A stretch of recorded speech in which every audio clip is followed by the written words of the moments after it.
Isang pagkakamali lang ang naging dahilan kaya nahuli ang 29 years old na drug web lord. Noong October 1, 2013 ng mga federal agents ay pinasok ang isang public library sa may San Francisco at dito inaresto nga nila ang 29 anyos na si Ross Ulbricht. Si Ulbricht ay nagpapatakbo ng pinakasophisticadong online market ng mga illegal na gamot sa kasaysayan ng mundo. Pinangalanan niya itong Silk Road. At ang Silk Road ay may kaugnayan sa may sinaunang kalakalan sa China patungong Europa nung simula pa lang nung 2nd century BC. Oo, tama ka. Gumawa si Ulbricht ng kanyang modernong marketplace na hango sa may sinaunang kalakalan. Dito nagbebenta siya ng mga bultuhang bawal na gamot at iba pang mga illegal na bagay. At sa loob ng 2 years and 2 months siyang ino-operate ang Silk Road, ay sinabi ng mga prosecutor na nagkaroon na nga sila ng halos $214 million sales sa pamamagitan ng Bitcoin. Nag-ooperate ang site na ito sa lihim na parte ng internet at tinatawag itong dark web. At ayon sa mga prosecutor, base sa journal na nakuha nila sa computer ni Ulbricht, nakasaad dito na gusto niya palang gumawa ng website kung saan pwede ritong bumili ang mga tao ng palihim. Ibig sabihin walang bakas o ano pa mang tanda ang may iwan kapag bumili ka dito. Pero paano nga ba nagsimula ang lahat? Paano niya pinapatakbo ang imperyo niya? At paano siya nasakote? This is Arvin Polo TV. Please subscribe for more video updates. Kaya naman, ipagpatuloy na natin. Si Ross Ulbricht ay sinilang noong Marso 27, 1984 sa Austin, Texas, Estados Unidos. Nagtapos siya ng Bachelor of Science degree sa Physics mula University of Texas sa Dallas noong 2006. At pagkatapos nito, nagtungo siya sa Pennsylvania State University kung saan kumuha naman siya dito ng Master's degree sa Engineering and Science pero hindi niya ito natapos. At sa kabilang banda nang makatapos na siya sa kanyang kolehiyo, ay nagtrabaho siya sa mga kumpanya sa Silicon Valley. Kabilang dito ang mga kumpanyang may kaugnayan sa teknolohiya. At sa mga panahong ito, nagsanay siya sa mga technical skills at naging interesado sa mga ideya ng online privacy at libertarianism. At dahil dito nagustuhan niyang gumawa ng isang free world kung saan hindi siya hahadlangan ng kahit ano pa mang government institution. Dahil sa mindset niyang ito na itayo niyang Silk Road noong January 2011. At sa katunayan hindi mo ito matatype sa normal web address lamang. Para makapasok ka sa may Silk Road, kailangan mo pa ng software na Tor. Ang Tor ay dinevelop ng US Navy bilang paraan nila ng pakikipag-usap ng pribado sa internet. Kaya nitong itago ang tunay na IP address ng computer at para maitago rin ang pagkakakilanlan ng gumagamit.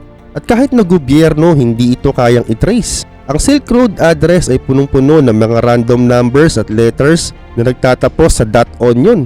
At dito na nga nakagawa si Ulbricht ng site at inaral niya ng husto ang paglalagay ng mga code.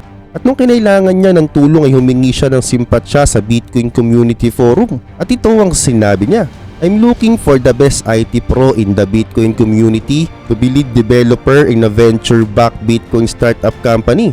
So parang humihingi siya ng tulong sa mga magagaling na IT para sa kanyang itatayong Bitcoin company kunwari.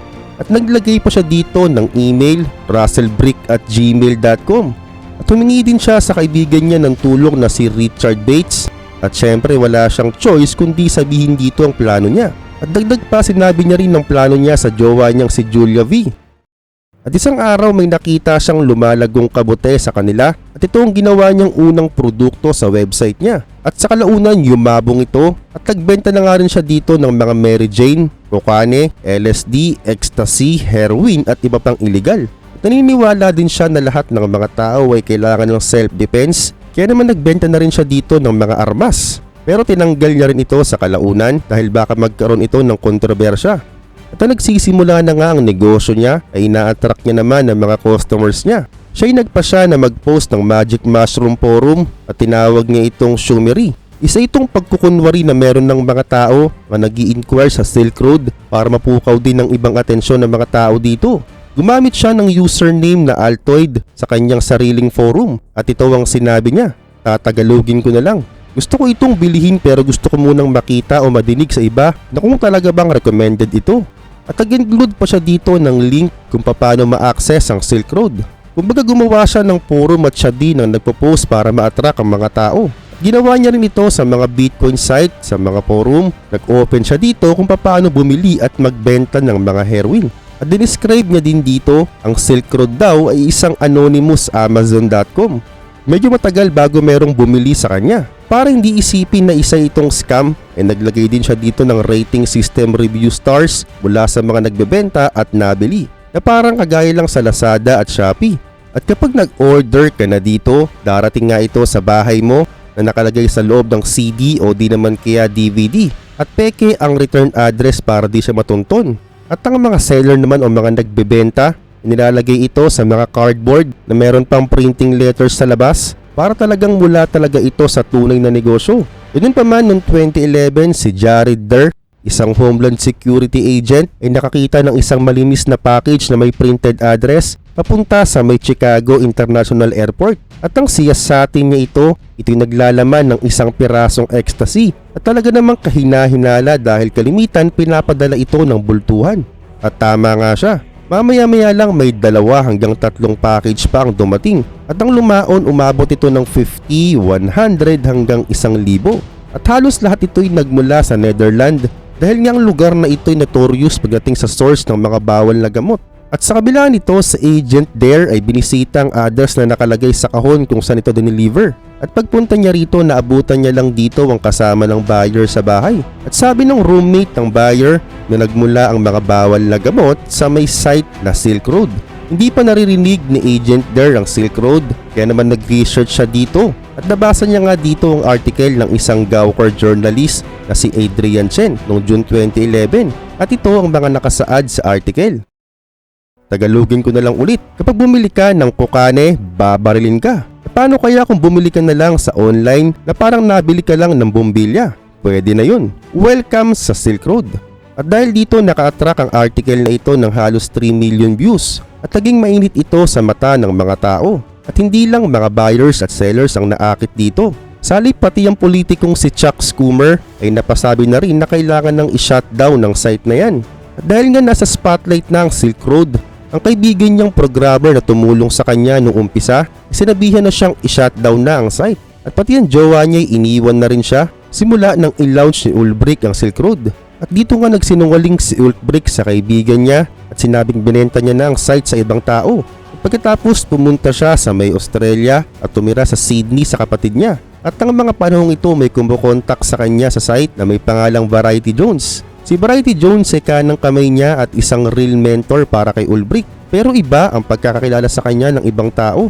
At heto na nga, si Variety Jones ay tinuro lahat sa kanyang iba't ibang butas ng security ng Silk Road. Kaya naman si Ulbrich ay nagpa siyang i-encrypt lahat ng files niya sa computer. Ito ang aktual na laptop na ginagamit niya pag pinapatakbo niya ang Silk Road.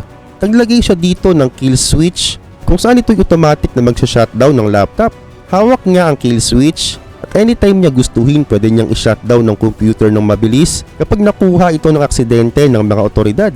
At meron din siyang escape plan pag kinakailangan. Kabilang ng pagsira sa laptop, sa hard drive, at meron din siyang advance plan na kapag nakatunog ng mga otoridad, ay aalis siya sa lugar at magbabago siya ng identity. So parang ang si Variety Jones ay naging sagisag kay Ulbrich. At sa kabila nito, ang Silk Road ay wala pang ilang taon ay lumaki na agad at nagkaroon na ito ng halos 100,000 users at nagkaroon na rin sila ng sales na umabot ng $214 million. At talaga namang napakamot na lang ng ulo ang mga otoridad dahil wala talagang silang alam kung sinong pasimuno nito. Hanggang isang araw, eto na. Ang FBI na si Chris Tarbell ay alam na para mahuli ang pasimuno nito ay dapat muna nga silang mag-antay sa simpleng pagkakamali ng owner ng site. At ayon din sa FBI, ang owner nito ay may isang maliit na ginawang mali ilang taon pa lang habang iniimbestigahan nila. Oo, May 2013, napansin ng mga investigador ang coding error sa Silk Road website dahilan nag-leak ang IP address nito. Kaya naman ang resulta, nalaman nga nila agad na ang server ng Silk Road ay nasa Ireland. At dahil dito, si Agent Chris Tarbell ay pumunta agad sa may Icelandic authorities at binigay nila lahat ng impormasyon na kanilang nalakap sa server.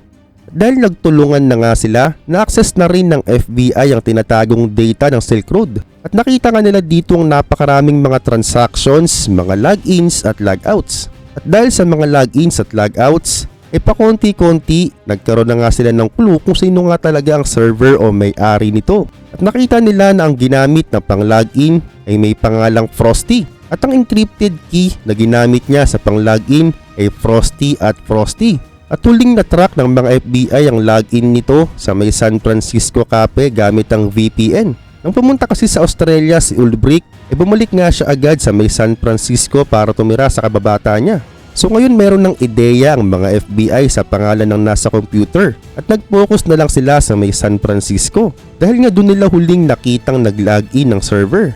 Pero palaisipan pa rin sa kanila kung ano ang tunay na identity ng server. At dito, duldukan na agad ito ni Gary Alford, isang special agent. Ayon kay Alford, kung sino man ang pasimuno ng Silk Road ay malamang mainteresa talaga ito sa ganitong uri ng negosyo bago niya pa man gawin ang tunay na negosyo. Kaya naman nag-Google search siya noong June 2011. At nakita niya nga rito ang online post ni Ulbricht. At nakita rin dito ni Alford ang username ng nag-post at ito nga ay si Altoid. At nakita rin niyang iba't ibang mga post ni Altoid kung saan humihingi siya ng tulong sa Bitcoin forum kung saan nilagay niya pa dito ang email address niya. At same username na Altoid ay nag-post din ito sa Stack Overflow at nagtatanong tungkol sa Tor. At sa kalaunan ng username ay binago from Altoid ay naging Frosty. At dito ginugol niya si Ross Ulbricht at base nga sa may LinkedIn profile nito, siya pala'y isang batang lalaki na may post na ganito. The most widespread and systematic use of force is amongst institution and government. Sa Tagalog, ang pinakalaganap at sistematikong paggamit ng puwersa ay sa mga institusyon at pamahalaan. So ang tanong ni Alford sa kanyang sarili, si Ulbricht ba talaga ang utak ng Silk Road? At pagkatapos nito nagkaroon ng pagpupulong at nagkakaharap-harap na ang mga investigador. At dito sinabi nga ni Alford ang Frosty na nakita niya. At dito sinabi rin ni Agent Tarbell na kilala niya ang Frosty. At nakita niya ito sa computer na ginamit ng server. Ayun, bingo! Si Ross Ulbricht nga ang alam na nilang pinakautak ng Silk Road. At para sa mga ebidensya, sinundan nila si Ulbricht ng palihim sa kahit saan siya magpunta. Pero hindi ito sapat, mas okay sana kung ganito. Harapan siyang huhulihin habang hawak niya ang laptop niya at pinapatakbo niya ang negosyo niya. Pero medyo mahirap ito para sa mga otoridad sapagkat ang kanilang pinakaalam ay hulihin siya at arestuhin sa public places. At heto na nga ang mga nangyayari. October 1, 2013, around 3:08 PM local time, nakita ni Agent Dare si Ulbricht na nag-login. Nakaupo si Ulbricht sa isang science fiction section sa may San Francisco Public Library Glen Park branch at sa tulong ng nagpanggap na admin ni Ulbricht na isa palang otoridad ay napalagin niya si Ulbricht sa pinaka-site ng Silk Road. Dito na nga siya nahulog sa bitag. Habang kausap niya sa laptop ang admin kuno ay gumawa na ng mga eksenang mga otoridad. May kunwaring nag-away sa loob ng library. At dito habang nakatingin si Ulbricht sa nag-aaway at saka kinuha ang laptop niya nang hindi niya alam. Kaya nakuha na nga nila ang laptop ay agad sinunggaban si Ulbricht ng mga otoridad. At dito na nga nahuli ang ating bida. Inalungkot ito ng pamilya niya dahil sa mura niya palang na edad nakabuo na siya ng ganitong uri ng negosyo. 7 charges ang pinataw kay Ulbricht. Ang trial ay nagsimula noong January 13, 2015 at 3 linggo lang itong tumagal. At noong February 5, 2015, ito na nga siya sinintensyahan ng 7 counts. At syempre sa pinakahuli, ang pagtatapos, nahuli rin ng mentor niyang si Variety Jones sa may Thailand noong 2015. Wala talagang madudulot na maganda ang masamang gawain. Naway nakapulot kayo ng aral sa kwento ni Ulbricht. Yun lang at maraming salamat po.